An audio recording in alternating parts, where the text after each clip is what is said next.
আজ 25শে বৈশাখ আমাদের প্রাণের কবি কবিগুরু রবীন্দ্রনাথ ঠাকুরের 146তম জন্মবার্ষিকী। এই উপলক্ষে আমার যত বেঙ্গলি ফলোয়ার্স আছে তাদেরকে আমি শোনাচ্ছি একটি ভালো রবীন্দ্রসঙ্গীত। আমার ভুল হলে প্লিজ ক্ষমা করে দিন।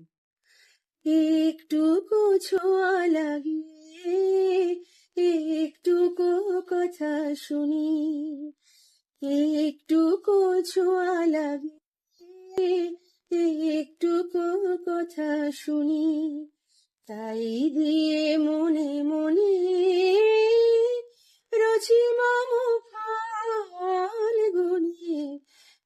একটুকু ছোঁয়া লাগিয়ে একটুকু কথা শুনি, কিছু পলাশের নেশা, কিছু বা চাপাই মেশা, তাই দিয়ে সুরে সুরে রঙে রসে জাল বুনে রচি মম ফাল্গুনে। একটুকু ছোঁয়া লাগিয়ে একটুকু কথা শুনি।